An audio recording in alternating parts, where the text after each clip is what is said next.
Marz Shou, a unique adventurer with the ability to acquire and lend skills to others. After years of lending skills to his party, he has helped them obtain S rank. In return for his services, Marz is treated like crap and deemed worthless. The cocky leader of the party even decides to replace him while they are conquering a dangerous S-rank dungeon. Marz has had enough of being thrown around and unleashes the true power of his unique skill. In a hustling city, Gordon wants to know where Marz is. They're waiting in anticipation. Marz is depicted as a member of the S-rank party, Sword of Divine Silver. He possesses a unique skill to lend skills. His party mates outside are just waiting on him. The party members consist of the amazing Ultra, who is basically Homelander if he was a sword fighter. Then we have the all-powerful Elia, the princess of sorcery or budget Doctor Strange. There's also Gordon, not Gordon Ramsay, the chef, but he is built like him. Lastly, there is the cleric healing saint, Tina, who is your average goody-two-shoes princess. Having acquired such amazing skills, the S-rank party boasts supreme. Marz, on the other hand, is garbage. He's trash. He's everything he thinks he is. He's only got the shitty ability to lend other people his skills. Since knowledge is necessary to learn skills, he's been isolated in a boring location to study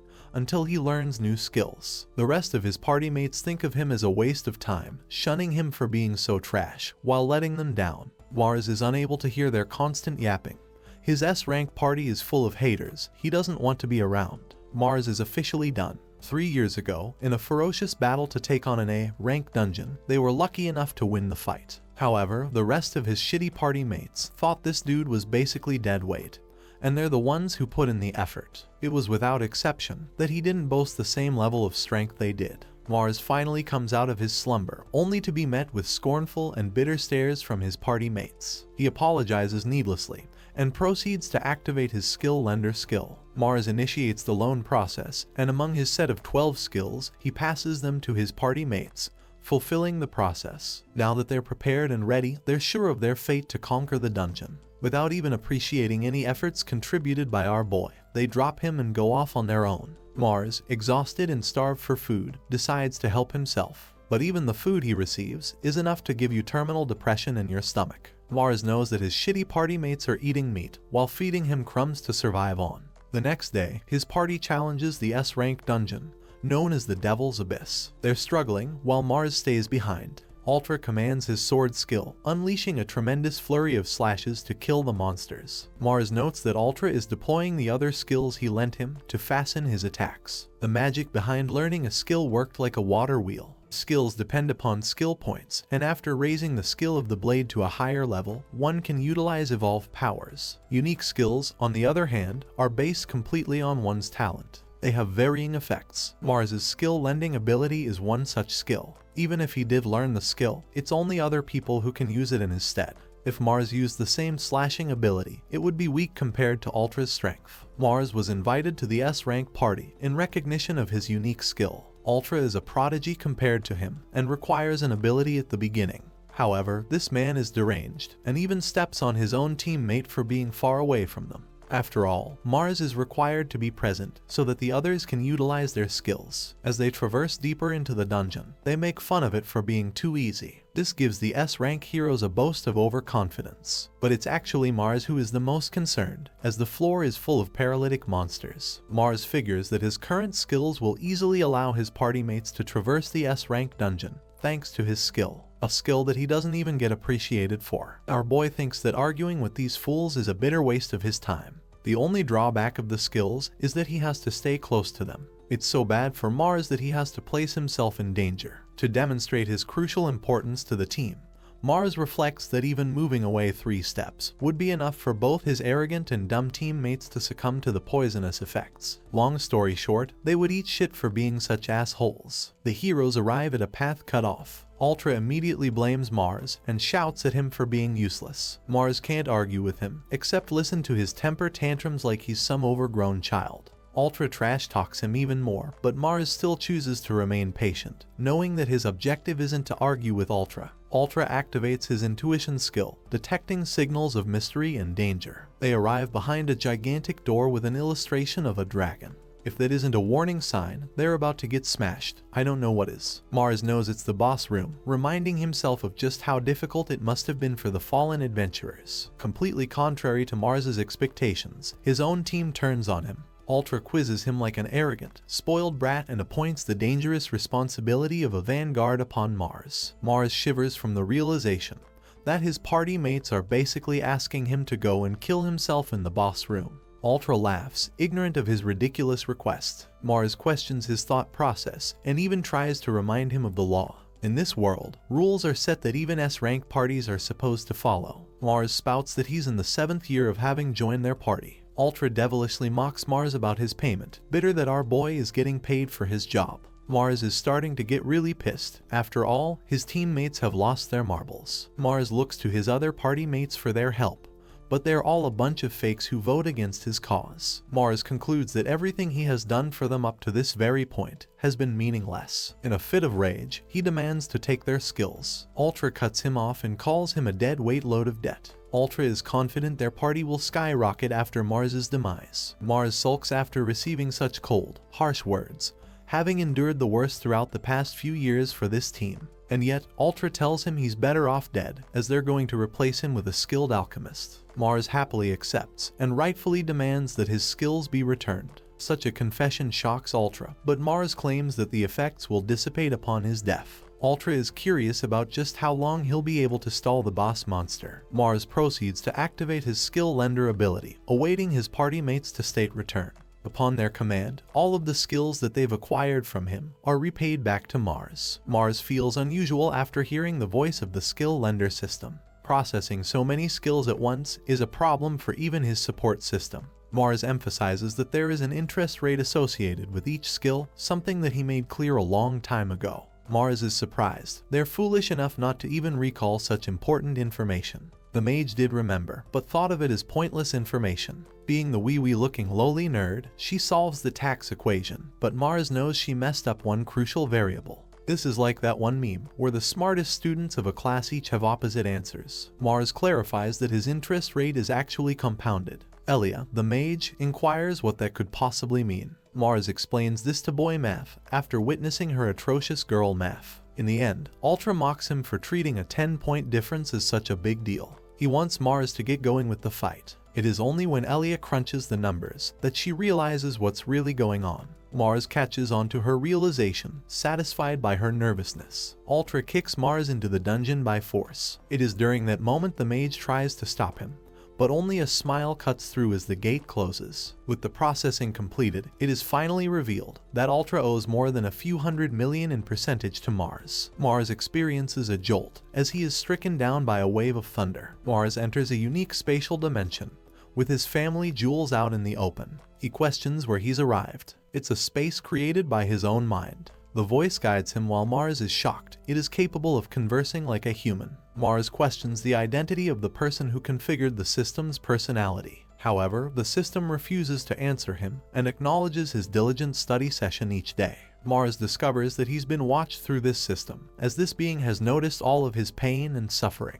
It's an unreal feeling for the lonely hero, who never had his contributions acknowledged by his S-rank party members. Now, there exists someone who observed the smallest of his efforts. The system informs him of his body's recovery process. Marz has finally processed and acquired his skills, and before he regains his consciousness, he learns of the name of the system, calling herself You. Meanwhile, Elia is in deep distress and wants to head inside the dungeon boss monster's room at once. Ultra doesn't know what she's talking about, but Elia suddenly claims to be killing Marz at once. Ultra doesn't comprehend her logic and treats her like a buffoon, but it's actually his dumbass who doesn't know what's really about to happen. Soon, the realization kicks in. The effects of the poison have now begun to activate, since Marz had already stripped them of their skills. Long before, the rest of the party members also fall to ruin, crumbling to devastating effects. As for Marz, he regains his consciousness in the boss monster's room, surprised to note that he's still alive. Marz learns that his injuries have healed, and he can't even spot the boss monster because of how dark it is. The dude is celebrating having acquired dozens of skills all at once. Marz immediately activates his scout intuition skill and peers the boss monster nearby.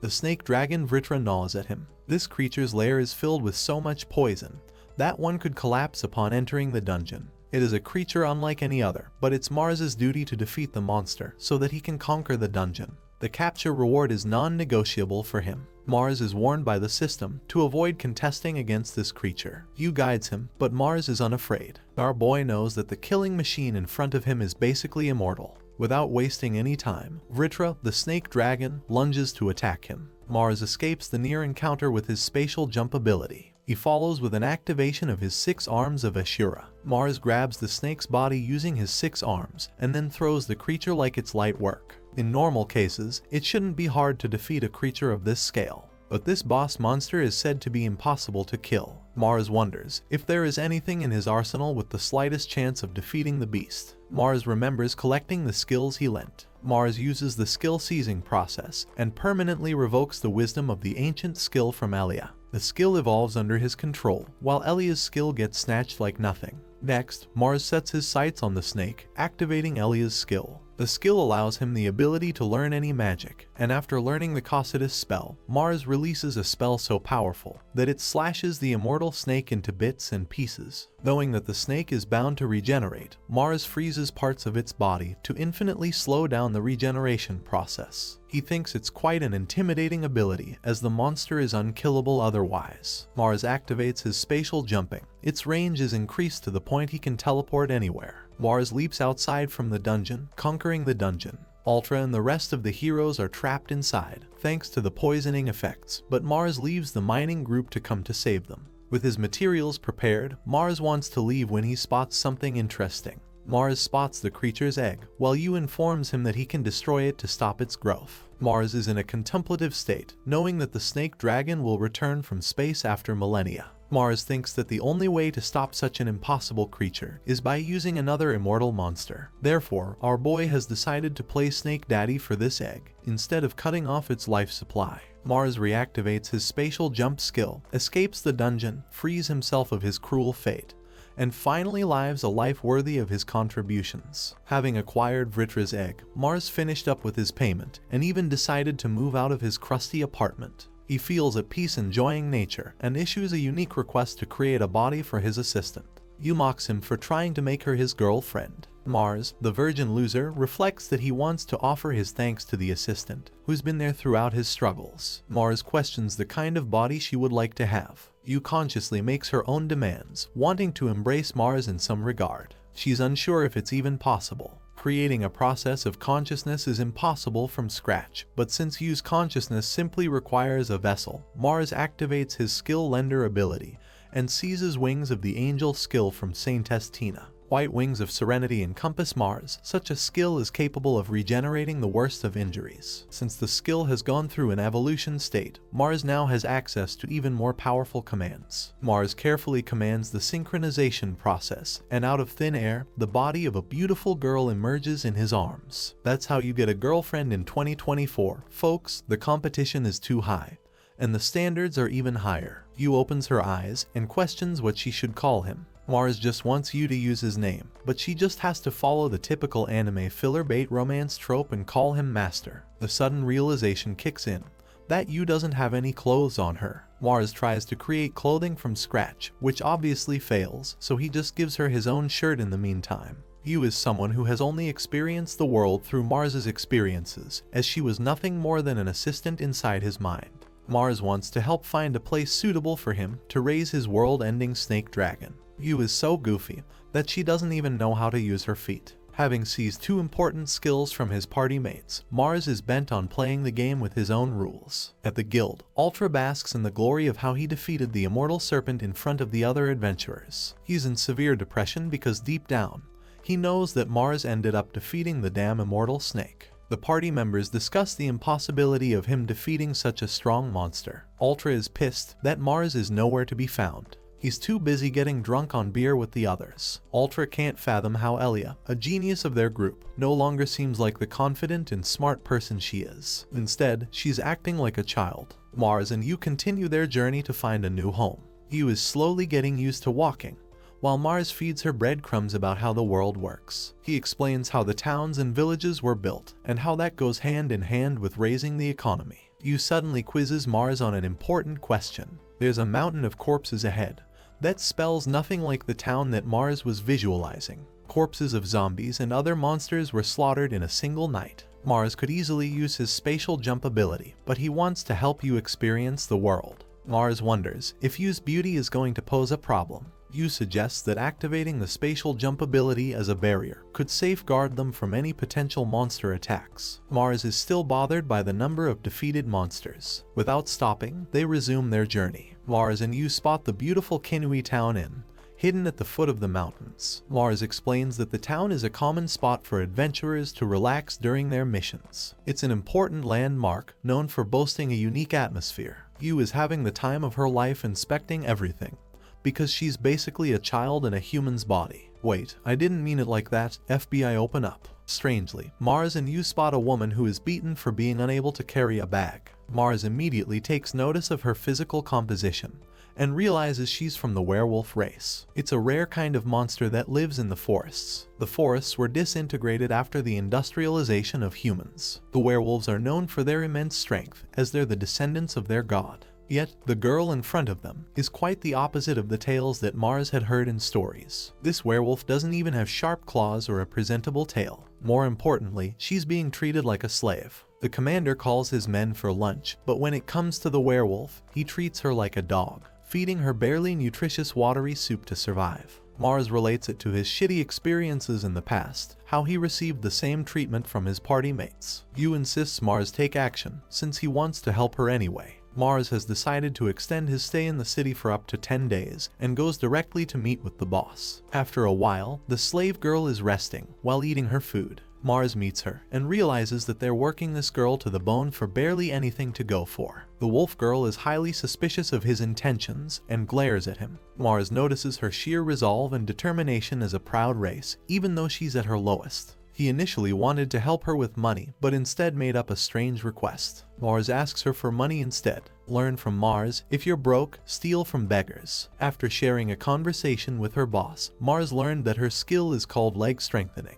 But because of its crappy duration of 10 seconds, she can't really do much at her job. Marz offers to extend her skill duration. The wolf girl doesn't even take him seriously at first, but decides to entertain the offer. Marz lays out a roadmap and explains that she can be finished in 4 days. He even teases her about her girl math. The wolf girl emphasizes that she won't be giving him any money if she finishes the job faster. Marz doesn't mind and reminds her that he'll take a 10% interest on the skill points he'll lend her. Marz chants about activating his skill lending ability and initiating the loan process. Yu is busy executing his commands like she normally would. Marz introduces himself and learns Shizuku's name in the process. He enters the data for the loan and its duration, and thus Shizuku is granted the necessary skill called duration enhancement. This would help in her leg strengthening ability. Marz even lends her a small snack for a successful deal, making Shizuku very happy. Marz and Yu are to head home, while Yu is concerned about why it was necessary to charge an amount for the skill. Marz explains that prideful people wouldn't accept it so easily, which is why he made sure to play along with a small amount. The following day, both Marz and Yu are surprised Shizuku was able to do the job in 1 day, after receiving her skill boost. Shizuku arrived and thanked Marz for helping her obtain such amazing abilities. Marz reflects that this will ensure Shizuku's needs and, in the process, improve her situation. Shizuku leaves, and on the following day, something strange and unsightly happens before their eyes. In the tavern, Ultra is Twitter, mouthing like the loser he is. Marz tossed his party a major L and beat the boss monster to rub salt in the wound. Ultra is unwilling to forgive that. Gordon explains that they've been summoned by Lord Abik to congratulate the heroes upon defeating the S-rank dungeon. Ultra is positively surprised because he thinks that he's still got a chance to make his party shine as an S-rank powerhouse. Ultra reminds his teammates that they're the cream of the crop adventurers, and having received Lord Abik's invitation, Ultra grows greedy like the dog he is. He's out here thinking to become the next Mr. Least in terms of that bread. Ultra is talking shit to Marz even in his internal monologue, not knowing how badly he will get bodied by challenging him. Returning to Shizuku's weird appearance, both Yu and Marz are startled to find her hounding trash. Shizuku is startled and tries to run off. Marz learns that Shizuku is devouring rotten grass root to make up for nutrients. The risk involved with eating the rotten grass root is the poison that could cause devastating effects. Yu is stumped because Shizuku has only just completed her quest, and she's still cutting corners with her food. Marz is starting to believe Shizuku is hiding something. He suspects Shizuku's boss to be the issue, and goes back to meet the bald midget. Gremlin Andrew Tate apparently only gave her 600 yen, even though her salary was supposed to be more than that. Bald Boy tries to apply mental gymnastics, but Marz reflects that she's getting ripped off. She only got paid 600 yen, all of which she ended up giving to Marz. Forced to find something to eat, the poor girl looked at poisonous fruit and made the best out of her situation. Marz tries to negotiate on the basis of fairness, but the boss calls her a shitty werewolf. He channels the same energy as Marz's previous party, the ones who believed he was unworthy of being paid well. Marz finally acknowledges the reason his party was so adamant about getting rid of him. Why did they hate and feel disgusted by his being? He's still unsure as to what could drive them to go to such extremes. Marz has merely accepted that a disgusting class of people exists in this world. They're the kind of people who only seek to exploit others for their own sake. The midget boss sitting in front of him was no different. These people are blinded by their ignorance and live to take advantage of those that are good. The boss basically tells him to STFU. He repeatedly calls Shizuku a dog and asks for the hiring fee. Marz happily extends the coins to his hands and immediately activates his spatial rupture skill. The ability shreds his hands completely, making him gawk in agonizing pain. As he cries desperately in confusion and pain, Marz collects the coins and sarcastically taunts him to take the money that he so loves. The slimy boss yells at him, but Marz is too busy with Black Air Force energy. My guy reminds this buffoon how Shizuku ate rotten fruit just to survive. However, even with that fact, he knows that it's pointless to even strike up a conversation with the man. Marz notes that Shizuku shouldn't have any trouble beating them down anymore, and despite that, she chose to honor their promise for his sake, upholding her end of the deal. She gave him the promised money and sacrificed herself in the process. Marz is royally pissed, and this bald dude is in royal danger. The scumbag still treats Shizuku as an inferior class of living being. Marz reminds him that their deal was to help Shizuku pay the required amount. It's a fact that he wanted to help Shizuku, despite her being a werewolf. The slimy boss, even after losing his arm, maintains the confidence of a dipshit. In return, Marz thinks he should return the same treatment and slice his body until a third of it is left. Such a threatening remark makes this idiot crap his pants. Marz continues their conversation, while the man-child in front of him is fearing for his life. Yu knocks and tells him that she's brought Shizuku. Activating his skill, Marz heals the boss hand using the cleric's healing ability. Shizuku and Yu enter inside, where they spot Marz having a polite chat with Shizuku's boss. Yu is glad that Shizuku's health is fine. He turns to question the boss again, and this time, he doesn't frick around to find out. He just delivers the apology and asks the amount Shizuku is due. Marz plays around and tosses Shizuku, which is a gold coin worth 100,000 yen. The boss is shocked that Marz didn't just take all of his money. Marz states that he's not here to rob someone, and he even gives him a coin for the repair expenses. Activating his 6 arms of Ashura skill, Marz tosses the coin at such ferocious speed that it flings him away. Egghead got what he deserved, and now his ugly face has an ugly mark on it too. Marz concludes their business and bids him farewell. However, Egghead is way too pissed, even though he should have learned his lesson by now. He calls for 4-man Eldra to plot his revenge. Now that they've reclaimed Shizuku's rightful amount, Marz thinks they should get the girls cleaned and buy them new clothes. In little to no time, they look like new people. Marz inquires if Shizuku's fine with sharing her opinions about the clothes. After receiving a compliment from him, Shizuku gets embarrassed. Marz is interested in knowing exactly why Shizuku didn't find herself against her berating boss, who didn't care about her and treated her like trash. Shizuku finally reveals an important detail about the werewolf class. Their powers can never be used or activated to protect themselves from harm. That's why she was unable to beat them to bits. Marz realizes the same goes for verbal discourse, which is why she never fought to increase her wages. Shizuku vocalizes that she could make use of her powers if she found someone worthy of laying down her life. Marz praises the wolf girl, excited to see the legend of the werewolves before his eyes. He is confident that her determined eyes will never lose her pride. Marz asks if she could use the full scale of her powers for others. Before she could answer that question, the bald boy brought some of his men, a group of 40 armed weapons just to get back at Marz. Shizuku gets mad and pissed, and Marz requests Shizuku to treat him as a beacon of her powers. Marz is prepared to take them down, all the while allowing Shizuku to fight, too. Yu adds a concern that Shizuku's skills are limited to length strengthening and duration enhancement only. Marz thinks it would be no problem since Throughout this time, Shizuku has been lying about having leg strengthening in the first place. Shizuku is surprised he saw through her words. Marz explains that it was easy to tell, as Shizuku was only trying to trick others to avoid being used. Shizuku demonstrates actual ability, chanting a wave of power as she gains a spiritual state of armor in full strength. Marz is stunned because the claws of the werewolf have finally been manifested, just like in the stories. Shizuku immediately burst off with incredible speed, pummeling her way through the men like they were nothing. Shizuku knows they're here to exact their revenge. The four-man calls her a dog and proceeds to attack with a weapon that is imbued with arm-strengthening skills. This musclehead thinks beating children is cool, right up until Shizuku speed blitzes this buffoon and delivers a thunderous gut punch. Having suffered such a strong punch from Shizuku, the four-man receives even more brutal attacks from her. Shizuku's in the mood to torture this guy, who can't fathom how she's become so strong after being unable to activate her powers. Marz thinks the dude's lost it, and just can't accept the L he's being handed in this fight. Marz can emphasize Shizuku's current state of emotions. She has been stepped on her entire life by these people,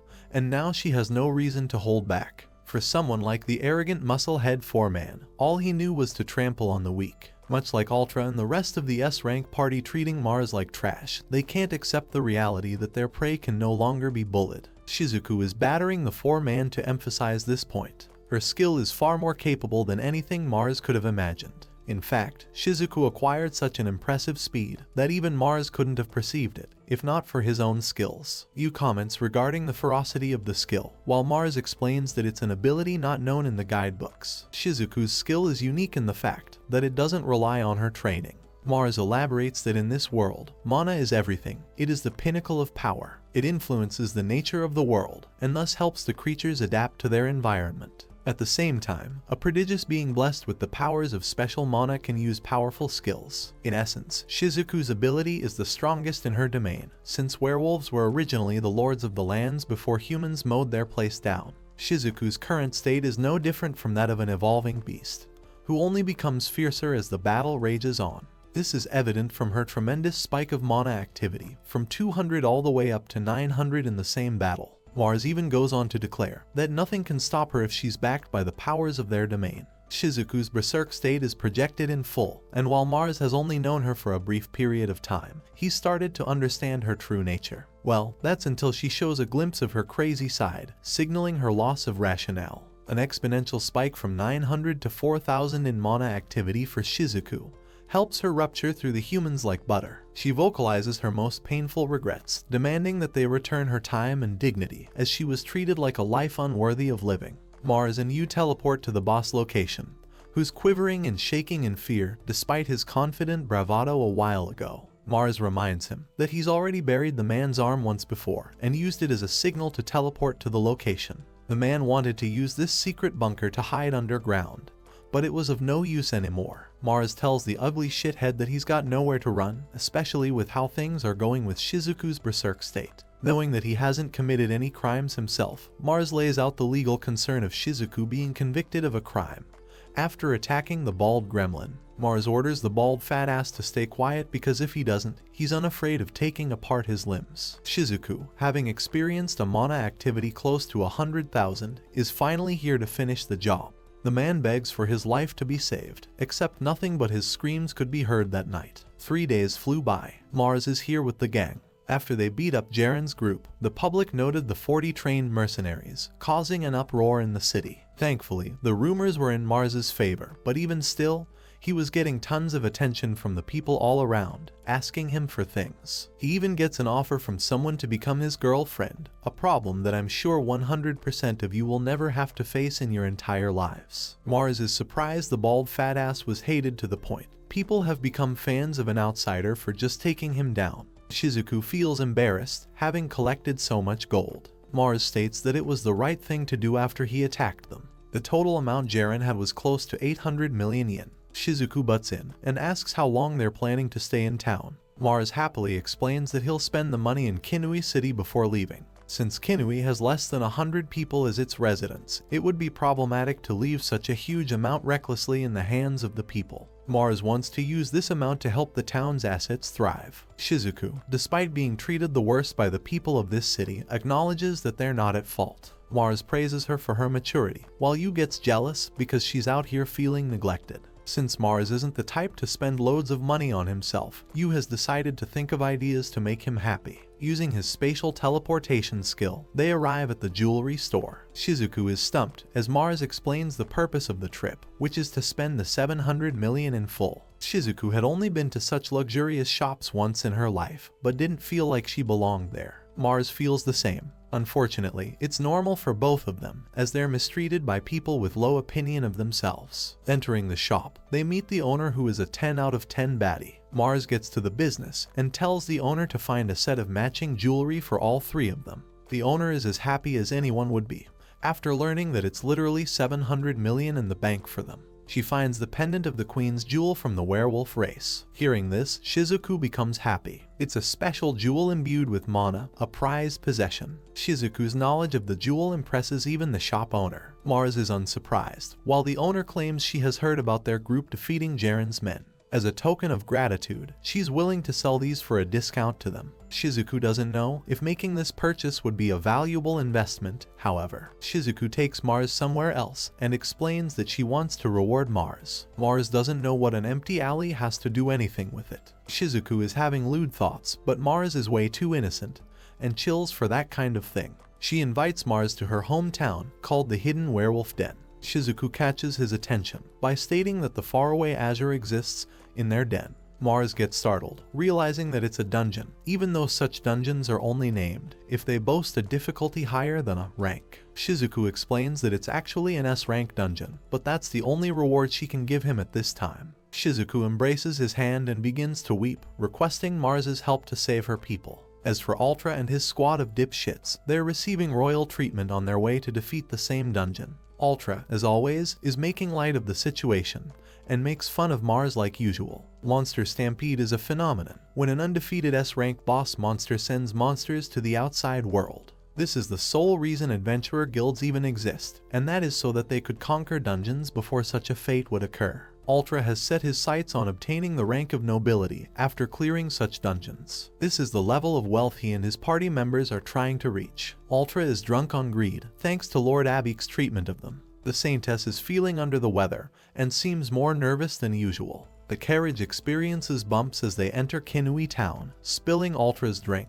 The carriage is stopped as they're confronted by demons blocking their way. Ultra commands Gordon to kill the monsters, but he refuses. Elia, on the other hand, is sleeping, leaving only Ultra, the swordsman, to confront the beast. He is so unaware of his current state. Ultra rushes to activate his slashing skill, and while he does kill the monsters, something is clearly wrong with his powers. He couldn't see a thing like he usually would. It was like slashing in the dark. Ultra, in his drunkard state, feels compromised. He's out here struggling against a level 1 boar. Ultra thinks it's a fluke because of how drunk he is. He defeats the second boar, but just like last time, his perceptive ability seems to no longer be working. The thought flashes across his mind, the image of the one responsible, the one who reclaimed his skills. Ultra denies reality, questioning how it could even happen. Things turned out the worst just before the main event of the debut show too. The debut show commences, announcing Ultra and his party to take the stage. The announcer begs for the party heroes to display the best skills that were used to conquer the powerful S-rank dungeon. Unfortunately for Ultra and his gang of knuckleheads, it's a problem. Ultra wants to show off his skills in front of the king to earn the title of a noble. He prepares his resolve to face the demons dangerous enough to contest A-rank parties. Ultra is in a pinch because of his imperceptive ability. Though he boasts the fire power to kill demons, the demons they're supposed to fight are creatures with hardened shells. These monsters are called the Berserks of the Underground, an army of ants leading to a tiresome battle. With 50 monsters in sight, Gordon suggests Ultra speak a few words before starting. Ultra takes the reins and glamorously tells the crowd how they will massacre the creatures to come. Lord Abik isn't moved to hear this lousy announcement. Ultra commands Gordon to play the guard and gather the monsters around. Finally, the creatures are freed from their cages, commencing the beginning of the show. Ultra prepares for battle. Gordon activates his obsidian skill, but still struggles to defend against the wrath of the ants. Ultra pushes his limits as he commands the use of his sword ability. In an incredible twist, he gets sent crashing to the wall, shocking not only the king,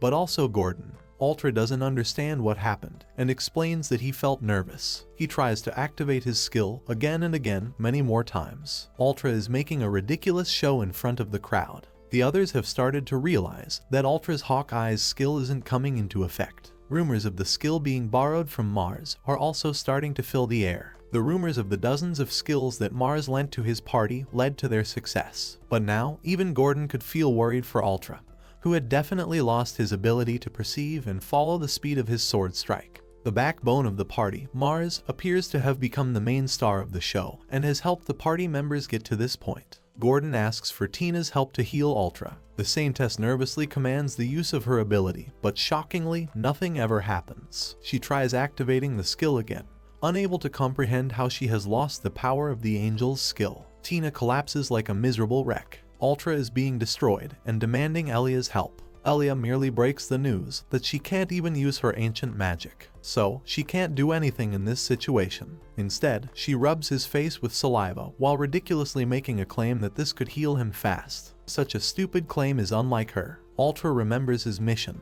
and looks to grab Lord Abik's attention. His world crashes when he realizes that they are bored enough to leave the battle. The creatures terrorize Ultra, and in the end, another A-rank party swooped in to clean their mess. What was meant to be the greatest debut show ended up being the most shameful, worst, and most embarrassing performance ever. Such is befitting of the party, who felt ungrateful for Marz's contribution. A week passed after the shit show of a failure that became the debut show. Ultra is failing to comprehend reality. Their life has completely switched from heroes to zeros. Gordon and Tina are depressed. Ultra asks Elia how long it would take for the butler to give them the verdict. Elia states that it should be soon. Right then, the butler does arrive, but not in the way you would expect someone to deliver good news. Ultra is handed the letter, and upon opening it, Ultra panics, realizing it's the end of his career. He's being denied for conquering the dungeon. Ultra claims that he wasn't performing his best, and that Marz deserted their party. The butler cuts no corners with this bullshit explanation, and says that Lord Abik despises petty affairs even though he's merciful. The butler also emphasizes that if Ultra had difficulty operating his best, he should have informed beforehand. Ultra is pissed because he never would have predicted something like this in the first place. It would have been impossible for him to know. Lord Abik acknowledges Ultra's mistake, but the bigger issue is Ultra facing a second cut. Ultra doesn't even remember the number of strikes he made throughout that battle. Blindly as well, to the point it could have threatened Lord Abik's existence, as it was an attack that couldn't be followed by the human eye. Ultra realizes that if he had even accidentally attacked in their direction, he would be endlessly tortured, until the end of his existence. It's not a pretty sight and a horrifying experience to even visualize. This butler is pulling no punches. How did Alfred from Batman end up in this manga? Lord Abik is merciful enough to tolerate his mistake, but Ultra is pompous enough to ask for another chance. The butler tells him that in the wake of a natural disaster, Ultra could regain his lost dignity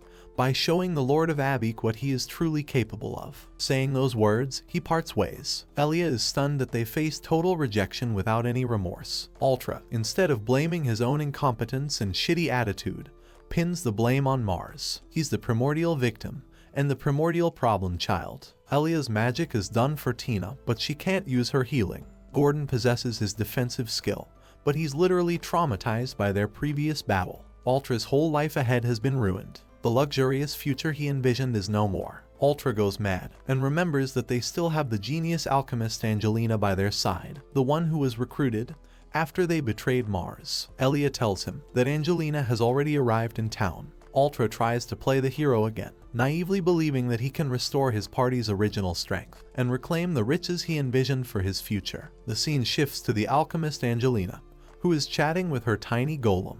Angelina is most excited to meet Marz. Reverting back to Marz and his group, Marz initiates the repayment process, having lent Shizuku the skill of duration enhancement. She slouches because she's just lost a godly weapon she could have used. Marz explains that the period was supposed to end today by default, and she didn't lose her main ability, so she should be fine. Shizuku is still annoyed because she can't maintain the skill for long. Yu is surprised to inform Shizuku that she's actually capable of using the skill herself. Shizuku underwent a skill upgrade thanks to her powers. Marz states that he will explain why, but first they need to jump on board to their next job. An old geezer greets Marz. This old lad with one foot in the grave is the mayor of Kinui City. The mayor requests Marz to take on the job of monster subjugation, as their town has been threatened by hordes of monsters that are relentlessly attacking the city. Marz remembers having faced 80 such monsters on their way to the city. The mayor emphasizes that he can't risk the city being in danger, which is why he hired mercenaries. Unfortunately, Shizuku ended up beating the living crap out of them, so now they've got nothing left for the city's protection. The mayor doesn't pin the blame on her, but still raises issues regarding the monster attacks. Marz is the only capable fighter that can defeat such creatures. Yu asks for Marz's stance on the situation. He didn't expect to be handed such a job, and it doesn't have any connection to the hidden werewolf den.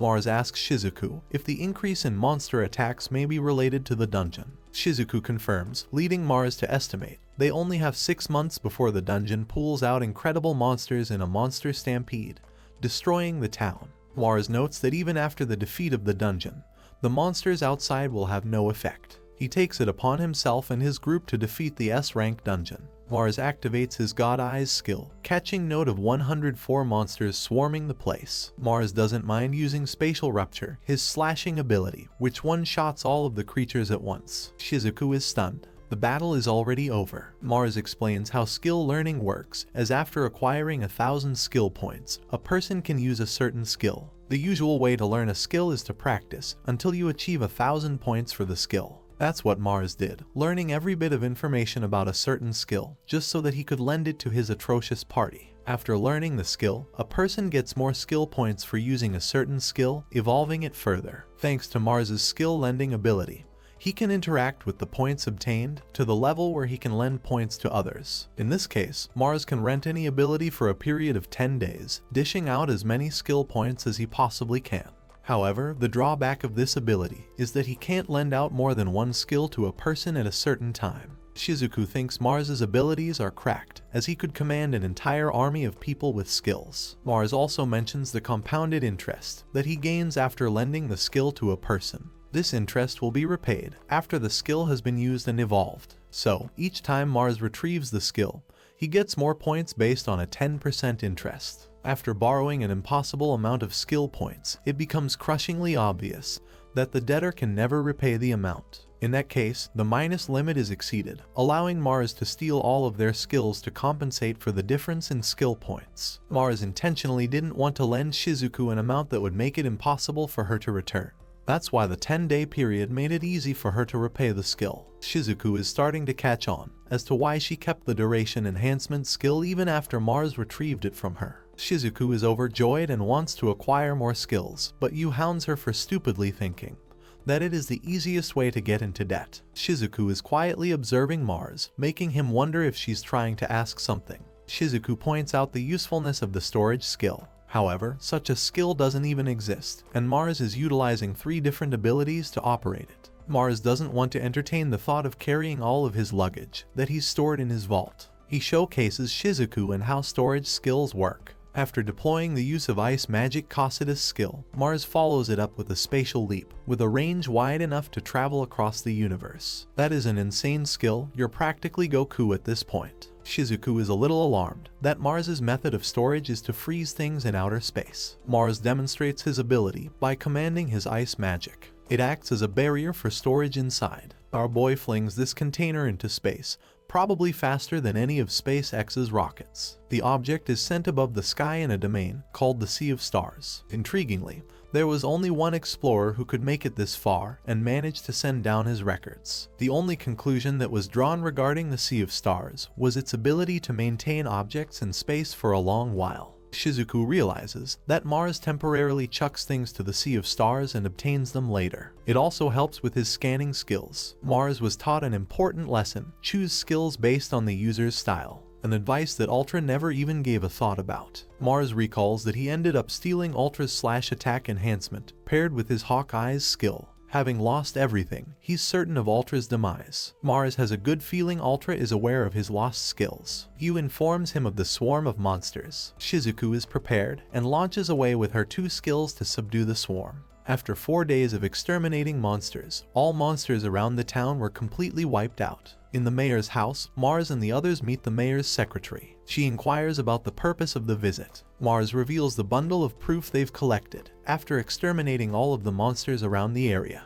The secretary is quaking in her boots because of how many monsters they killed. What's more, 12 similar containers are resting in the garden. The secretary is befuddled because Marz's party even hunted rare monsters like the army ants. The total price estimated for his amount could reach more than 10 million yen. She is overwhelmed because the amount of money could empty the town's savings. Yu proceeds as planned and recommends lending the town the amount for the time being. She explains that they could always repay after selling the goods or help them in some way in the future. The secretary heads off to ask for the mayor's approval. The negotiations went as planned for Marz's party, who had acquired the proof of their agreement with a deadline of 10 years. Marz explains that he's ensured the city stays under his supervision for the time being.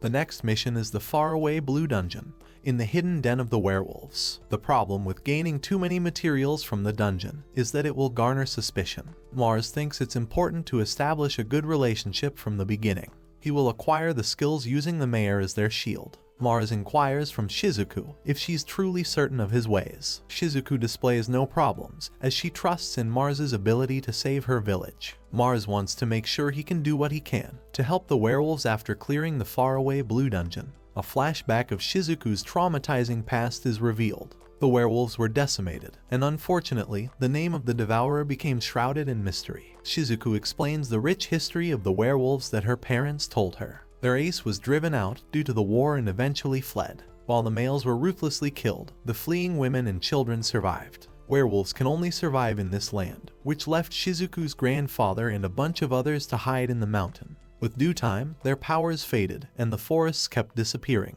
Having no choice, the werewolves fled as much as they possibly could. Their ultimate hideout became the valley upon which humans couldn't step inside. That is how the village hidden in the leaves. Wait, I forgot this isn't Naruto. That is how the hidden wolf village came to be. Marz notices the peculiar sandy and rocky terrain. There are also extremities in the temperature, which is why humans can't enter so easily. Marz is convinced that no human could ever even imagine the remaining members of the werewolves surviving in the harshest environment. That's also why the S-rank dungeon Faraway Blue remained undiscovered by the guilds. Shizuku highlights the dangerous dungeon, stating that her people have suffered casualties trying to survive. Marz takes notice of the desolate land and uses his divine eye ability to locate smoke emerging from afar. He thinks it's normal until Shizuku screams in terror as creating smoke is forbidden in the village. This means something dangerous happened. Marz immediately grabs both of his tools and activates a spatial leap. They instantly teleport to the location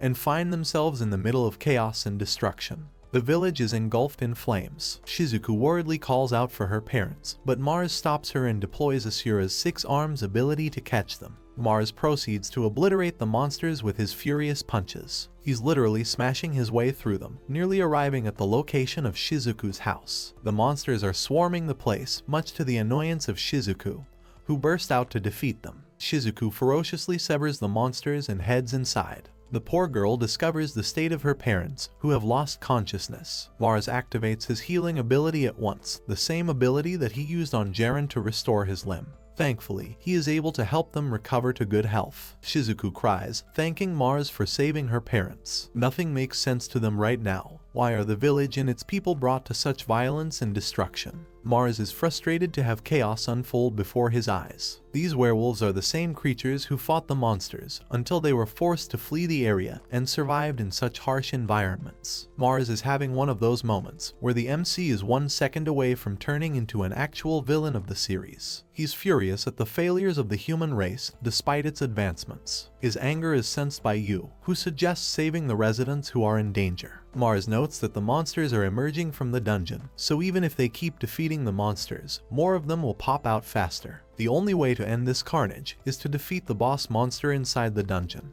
Marz commands Shizuku to protect the residents of the village, and to make sure she's up to the task. He even lends her important skills like danger detection. The reason he's given her such a skill is to help her escape in case she is about to face defeat. But such a suggestion is met with offense and disdain. Shizuku couldn't turn her back on the village after all. Marz emphasizes that he wants to see her live. Humans are different from animals, who want more than just survival. It's a kind of selfishness that envelops Marz, but Shizuku, being a beast, tells him that she's never going to allow a situation where she runs. Marz explains the strategy. Shizuku is tasked with protecting the village, and promises Marz not to die. Marz takes Yu and decides to venture into the deepest part of the dungeon to defeat the boss. They part ways at once. Marz asks for the monster's spawning point. Yu tells him the directions. On their way, they deal with a swarm of monsters, but Marz easily swipes them away like they're nothing.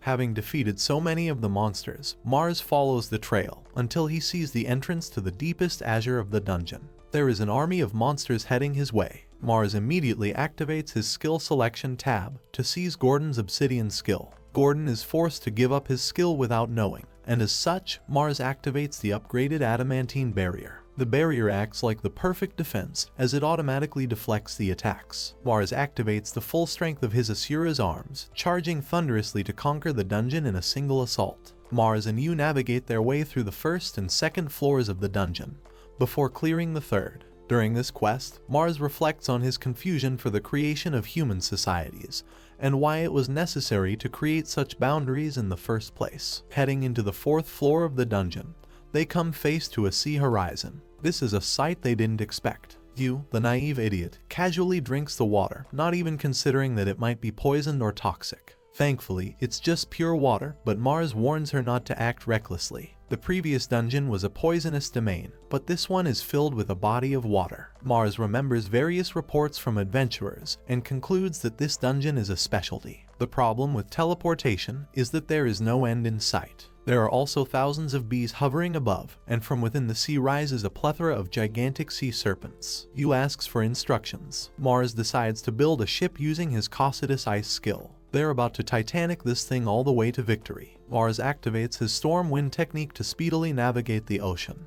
The monsters are hot in pursuit after them, but Marz takes it a step further and blitzes his way through. He's still attempting to speed run all the way down to the boss monster. As for the destroyed state of the wolf village, Shizuku's parents regain consciousness. Her father steps outside to find Shizuku's exhausted state after defeating countless monsters. She's glad to see him awake and even impresses her father, as she's capable of using her armored state for longer than 10 seconds. Shizuku relays the important news that her teammate is headed to defeat the dungeon monster. However, hearing this news, her father rages in frustration, as there is another enemy in the dungeon, an enemy that was responsible for releasing the monsters upon the village. Hearing such words, Shizuku begs for a name. Lo and behold, in a twist of fate, Duke Abik, the so-called benevolent ruler of the land, is revealed to be the nemesis of the wolf village. Inside the dungeon, both Marz and Yu are unaware of such information. They're close to reaching the boss's room, when suddenly, Marz spots a bunch of humans bearing the family crest related to the Duke.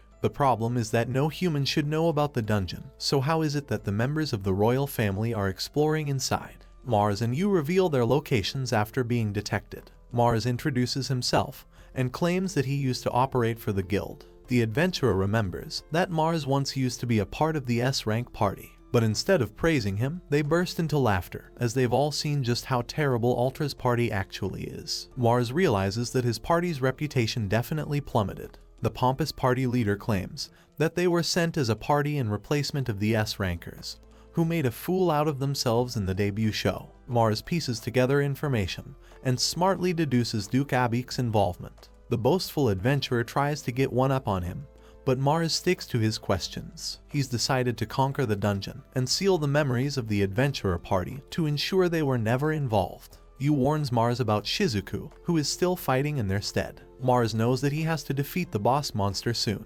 The adventurer tries to attack Yu when Marz protects her and, in the process, loses the precious jewel. With the pendant lost forever, the normies leave Marz and Yu to their own company, deeming them as trash. Yu apologizes for her carelessness, but Marz doesn't want to leave her behind. The jewels are important to the werewolves, so such an important object cannot be neglected. Marz thinks that they can spend the time finding the pendant, while the party gets crushed by the boss monster. He takes Yu's hand to commence the search, making Bitch Boy and the other party jealous of their relationship. Yu thanks him. They finally head to the dungeon boss after retrieving the jewel. Marz left it to the party to clear the dungeon monster for them, but he sensed only one snare creature inside, who was entirely unharmed. Yu points to the ground as the blood of the adventurers seeps from the crevices. It's enough to clarify the situation for them. Marz opens the dungeon gate and is immediately attacked by the boss. Thankfully, the king of curses, Sukuna, taught him how to use his curse technique, so it's no biggie for him. Inside, the brutalized bodies of the adventurers can be seen. Only one person from the party survived, and she's quivering like a child lost for words. She begs to be saved, explaining that her leader lured the monsters outside. They did this through the use of scented medicine. Marz realizes that it's the reason so many of the creatures appeared outside, as they were being forcefully drawn to the medicine. The naive leader released so many monsters that they ended up rampaging the hidden wolf village. Marz intends to keep his promise of defeating the boss monster and moves forward to confront the giant beast. What lies ahead of him is an intimidating titan with soul-reaping abilities. Marz uses Cossidus to block the creature's attacks. Defeating the beast does not seem like a simple task. Marz claims that their main objective is to conquer the dungeon, instead of directly defeating the monster. Marz happily activates a spatial leap and teleports the boss monster in the air. Ryu thinks he's lost his mind, but he follows it up with his Asura ability and charges the monster full speed into the ground. The sheer explosion creates a giant hole, leading to the 14th floor of the dungeon.